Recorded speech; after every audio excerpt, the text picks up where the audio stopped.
By now, you've heard that actors and writers on strike in Hollywood are fighting for better residuals from streaming services. That's something musicians know a lot about. So why aren't pop stars on the picket lines? Today on the show, why collective action doesn't work for musicians.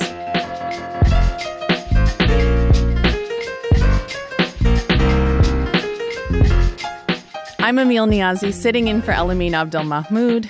This is Commotion. You've heard us talk a lot on this show about the writers and actors strikes bringing Hollywood to a standstill, and residuals are one of the biggest fights. They used to actually let creatives make a living, and now often amount to pennies a paycheck in the streaming world. Now that is something musicians are deeply familiar with, because streamers like Spotify have changed how we listen to music and how they get paid. So why, despite all the similarities in their situations, aren't we seeing the kind of collective response from musicians that we are seeing now from actors and writers? The answer, as always, is complicated, but I've got two people here to help us unpack that question. Luc Ottenhoff is a journalist in Montreal who's written about this for Pitchfork, and Alison Outhit is an artist manager and music industry veteran in Halifax. Alison, I want to start with you because we've sort of set up that there are a lot of parallels in these situations between musicians and Hollywood workers, but there are some key differences between the way both of these industries are set up. So what's the biggest difference between, say, songwriters and screenwriters when it comes to labor? Well, in your introduction there, you said, I think the kind of subtitle of the show is Why Collective Action Doesn't Work for Musicians. Mm-hmm. And the thing is, it's not that it doesn't work, it's just that there isn't any. and so, as between songwriters are actually collectivized to some degree through organizations like the Songwriters Association or through SOCAN, which represents songwriters and publishers. So they are collectivized to some degree, and those organizations work really hard on behalf of their membership and do what they can. But recording artists, the musicians' part, don't really have any form of effective representation when it comes to bargaining anywhere for their collective interests. So that's one of the issues. And then, of course, the other issue is that they're not really employees in a way. They're really more, I think they're deemed under the law to be like independent contractors. And so that makes it a lot more difficult for musicians and artists in that way to get access to, for example, some of the legal protections that you might have as a collective or some of the social impetus that you might have as a collective. Mm-hmm. Luc, you actually wrote about this for Pitchfork. The piece is called Why Songwriters Can't Have Their Own Writer's Strike Yet. And you talk a bit about this history of unionization within the music industry. So why don't we see the same degree? Alison mentioned a few things, but where is that sort of big Hollywood strike counterpart in the music world? Yeah, it used to be really, really strong. As one of the people that I spoke with for the story, Joey Lanive de Francesca, he's part of the United Musicians and Allied Workers. He wrote a great piece last summer that was detailing, how strong the AFM, the American Federation of Musicians, was. In the early 20th century, they executed this enormous strike around vinyl recordings being introduced. And, they weren't seeing the profits from that. So they went on strike for a number of years consecutively, tens of thousands of musicians. And they did have that power. And they got what they wanted. And then over the following decades, through some legislative decisions and also through industry restructuring to kind of scrape back those profits, that organizing power has really been legislatively curtailed in a way that opens musicians up to legal action if they collectively organize. Alison, that strike that Luc just mentioned was in 1942. I think we can probably agree a lot has changed since 1942, especially in music. A lot has changed in the last decade in this world. So are these unions still effective for the average musician today? Not in that sense, no. And back in the 30s and 40s, when the union, the American Federation of Musicians, and its counterpart, the CFM here in Canada, were very effective, was in a time when most musicians were, sort of employees. They would be hired by a radio broadcaster or, a symphony, or they'd be hired as the house band for a big venue or something like that. And so they had, the union was very effective in helping kind of create better working conditions in that scenario. And then, over time, as Luke mentioned, things started to change, and, the unions would still have a collective agreement, for example, with the major labels. But since, in the last 40 years plus, as more and more of the kind of grassroots of the music industry leans towards the independent music sector, as opposed to, these big institutions like, radio broadcasters or giant venues. Mm-hmm.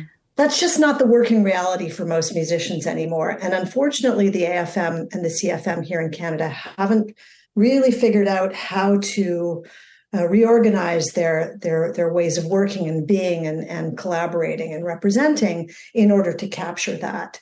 So they still have a lot of relevance when it comes to helping artists get working visas in the United States, because they're the only reciprocal organization recognized by the U.S. Department of Immigration and Homeland Security to actually do that. And they have pensions, and then you can get a discount, for insurance and things like that. But what they can't do is, and what they've never done, is help artists actually collectively be able to bargain for example, better record deals. Mm-hmm. And better record deals would lead to potentially better streaming rates, which would lead, or at least a better share of terrible streaming rates. Mm-hmm. Luke, it can't all be bad news, right? There has to be something positive that can be done. So when it comes to, for example, Allison mentioned better streaming rates, what can musicians do? If collective action is not the solution, what is? Yeah, I don't even think it's things like, I think the discussion around streaming rates takes a real, I don't know, there have been a lot of grassroots efforts over the years to try and change that. And it's really, I think that's going to be a hard one to budge. But what is exciting to me is, when I heard from folks like the ones I spoke to for my story in the United Musicians and Allied Workers, UMA, or the Music Workers Alliance in New York City, these are musicians who have independently decided to come together and see what they can do in their communities. And by their communities, I mean like the venues they play with, the bookers and promoters they work with, the musicians they play with, the engineers they work with, to see what sorts of, they're trying to organize, see if they can organize recording studios to agree to certain rates, to certain terms. Those sorts of things excite me, this sort of bottom-up approach where folks really do have the power to, hopefully, to dictate, negotiate on their own terms, and to sort of create, these little niches that, might not be broad scale change, but I think that's a really meaningful, really interesting way to go about it. And probably the one that has the most power at this point. Also, get the ball rolling, see where it goes. Yeah. What do you think about the idea of like a Taylor Swift leading the fight kind of on her own to because she has so much star power? I mean, if anyone's going to have any impact on changing the way the tech platforms interact with the music business, it's going to be megastars like Taylor Swift. And there have been a few, little episodes where, for example, where she pulled her music, or did she pull it, Luke, or threatened to pull it? That actually does have impact. And one of the greatest things that it does is it actually brings the conversation out into the public, which is a huge thing. So I think that can be really, really impactful if megastars want to do that. But, are they motivated? I don't know. I think it would probably necessitate a little altruism for them to do so. And then on the grassroots side of it, the big problem is that, most of the artists and musicians in the industry, they're not Taylor Swifts. Mm-hmm. They're just little Joes and Janes, puttering along, and they come into the music industry essentially as babies, mm-hmm. Doe-eyed babies, and they've got big dreams, and they're going to be big stars, and they're going to they know nothing. They know nothing about how business works. They know nothing about streaming royalties, and they kind of don't care because they're just really excited to make music. And consequently, they're super vulnerable to all of the exploitation. And they don't really have kind of enough kind of grounding in what the industry is about to actually be able to understand why collectivization might be useful, let alone actually pull it off. So, the whole thing is what I call it's kind of a Ponzi scheme of dreams. I love that, Alison. Ponzi scheme of dreams sums up all of our hopes and wishes as creatives, doesn't it? Alison Outhit is a music industry veteran in Halifax, and Luc Ottenhoff is a journalist in Montreal. We've been talking about the challenges musicians face when it comes to organizing for better pay and working conditions. Thank you both. Thanks. Thank you.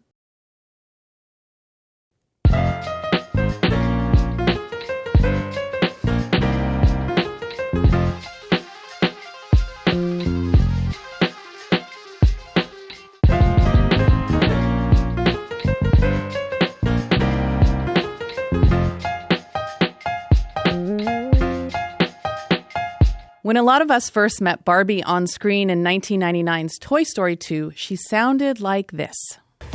Excuse me, ladies. Does anyone know where we might find the Al of Al's Toy Barn? I can help.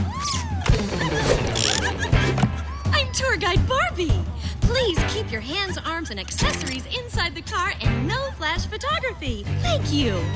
6 years later, when Mattel released its first Barbie animated feature, The Nutcracker, we met a new version of the character, one that would stick around for decades. I'm never gonna get all these steps right, Barbie.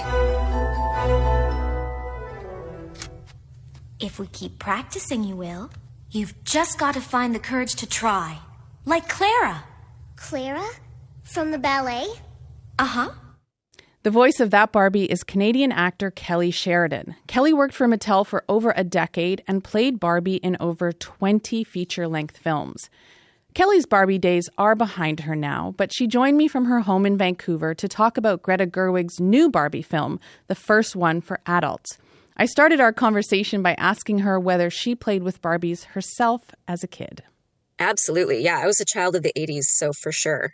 I had Day to Night Barbie. That's the one I remember the best. Mm-hmm. She had a pink business suit, and then the skirt transformed and turned into like an evening gown. But yeah, being a child of the 80s, all of my Barbies got haircuts mm-hmm. and were dyed with nail polish. And watching the movie last night, I was like, oh yeah, Weird Barbie. I had one of those. I had a Weird Barbie for sure. All my Barbies were Weird Barbies, 100%. Yeah. I think most creative types had Weird Barbies. Totally. I was going to say Margot Robbie was Day to Night Barbie on one of the red carpets, mentioning your favorite Barbie. Yes, and that's what reminded me of it. I had forgotten all about that Barbie, and then I've been following her on Instagram, and I can't remember the designer that she's been working with, but they've been doing some really incredible stuff together. And she posted her Day to Night Barbie picture, and I went, oh, I had that Barbie. Oh my gosh, like instant nostalgia shot to the veins. It was great. Okay, so tell me about becoming the voice of Barbie, because that sounds like such a huge deal. What was the audition process like? Was it a big search?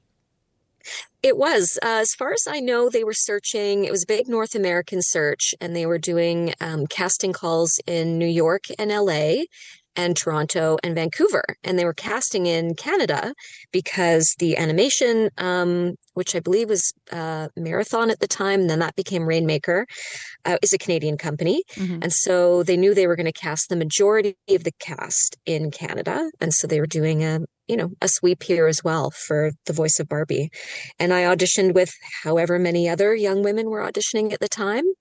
And I was lucky enough to land it. I was in theater school at the time. I was doing a play, and I couldn't go to the callbacks because it was opening night of the play.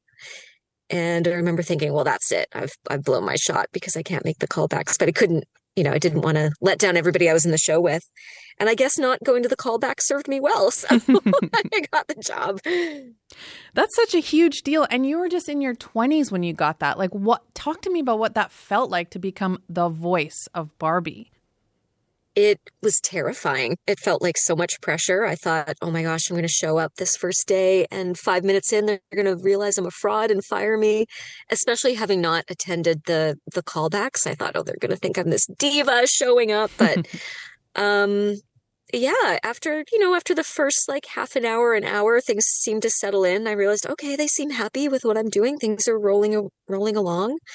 Andrea Romano directed that first film, and she's voiceover royalty. Like if you're in the business at all, you know who Andrea Romano is. She's just incredible and has just a catalog of work behind her, and she was really incredible to work with. So I credit her with a lot of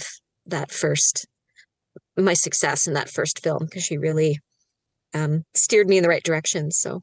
Let's talk a bit about this new Barbie that's out. On the show, we have talked about some of the marketing that went into this movie. I mean, Barbie mania is officially everywhere. Are you surprised? Because this hasn't, it's not always been obvious in 2023 that Barbie is still seen in the same way. I'm not surprised. And I'm not surprised because of Barbie keeps evolving. There's something essential that is always Barbie, but Mattel's a really smart company, and they have their finger on the pulse, and they keep evolving the brand and the character to fit with times. So there's always going to be criticism of Barbie and controversy, and I think that's part of what makes her interesting. And it's not that I even necessarily disagree with a lot of that criticism and controversy, but they've done a really good job almost the last decade in embracing diversity when it comes to Barbie. And I think that's a big part of the marketing, is that kind of the self-referential thing of Barbie can no longer be this sort of perfect icon. But also she kind of still has to be. So it's fun. Mm-hmm. There's a dichotomy inherent in Barbie, which I think people just find intriguing. Well, you mentioned the movie. Yeah. What did you think? I loved it. I went last night. And it was really fun to be in a full house with mainly women, from as far as I could tell. And everyone was dressed in pink. And there were a bunch of people, as far as I could tell, like in their 20s, taking photos with each other out in the lobby. And I remember thinking, I wonder how many of these women watched my Barbie movies, mm-hmm. when they were little girls. And this is, kind of a continuation of that and a hit of nostalgia. But I loved the movie. I'm still processing it, to be honest. Mm-hmm. They crammed a lot in, and like I said, Barbie means a lot of things to a lot of different people, and I think the film tried to address as much of that as possible. So it is a lot. It is like sensation overload, but mm-hmm. in a really great way. Yes, absolutely. I think you put it perfectly. What did you think of the way Margot Robbie, interpreted and embraced the character of Barbie? Oh, I think it was great. She's sensational. I think she did a really good job of embodying Barbie's earnestness and innocence, and it was super interesting to see. There's a really clear character arc, and she gets it. Yeah, she was great. You mentioned that, that there are so many different versions of Barbie and it means something different to everyone. What stood out to you about this adult version of Barbie, of what Greta Gerwig was trying to say about what it means to be a woman today through that lens? Right. Well, I think Barbie is an ideal, right? And she's often criticized for embodying a specific ideal. And like I said, I'm still kind of processing it, but I think the film addressed that as best it could, in that it's unrealistic to have one ideal. And that's, what drives so many of us crazy as women, trying to be and do everything because it's impossible. And that's kind of the catalyst in the film, right? It's mm-hmm. just sort of like that distilled into this really very clear metaphor. So I don't know if that makes sense. It's kind of my rambling answer, but yeah, I think that's kind of how they address that, is how could she possibly be everything to everyone? the pressure of that just kind of implodes this little world, and what that means for for our world that we live in. Mm-hmm.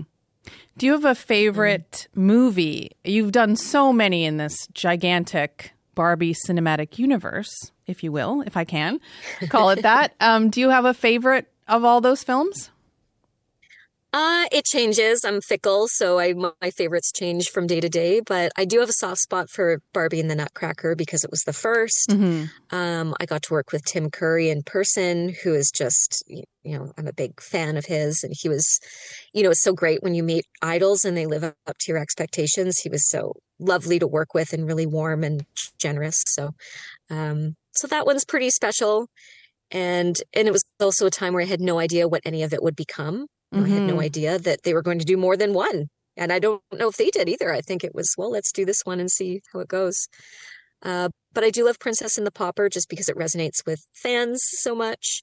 Well, speaking of resonating with fans, there was a lot of talk on Twitter where people were hoping you would make a cameo in this new film. Is that something you would have wanted? Would you like to return to Barbie Land one day? Oh, of course. Who wouldn't? That would have been incredible. I'm also, I'm a working actor, so it's hard to look a gift horse in the mouth. I had a great time playing Barbie when I had the opportunity, and pass the torch on to someone else. And if the opportunity ever arises again, then of course I would take it. But I don't know. I can't see that happening. But something tells me that we are just getting started in Barbie's world, and so you never know. You never know. You never know. You never know. Well, Kelly, thank you so much for being here. It was a real pleasure chatting with you today. Thank you so much. It was my pleasure, and I hope everyone enjoys the film. Vancouver-based voice actor Kelly Sheridan is the original voice of Barbie in Mattel's animated film franchise. You can currently hear Kelly on Lego's Ninjago, Beyblade Burst, and My Little Pony: Friendship is Magic. I got you, and you got me. It's all that we need, my baby, we got this. When all the things that matter seem to slip through your hand, you try so hard, but it's like holding on to sand. That's new music by Toronto's Beat Child. The track is called We Got This. And that's it for the show today. But before we go, we're trying something a little new on Commotion. The whole show will be on YouTube every day. Now, lots of people already get their podcasts there anyways, so we'll be there too. You'll still be able to find Commotion on all the podcast apps, but if you want to listen on YouTube, just search for the CBC Podcast channel and hit subscribe. You'll find other great shows like Front Burner there too, CBC's daily news podcast hosted by Jamie Poisson. I'm Emil Niazi, sitting in for Elamin Abdelmahmoud. Thank you so much for listening to Commotion. Just a crumble from under your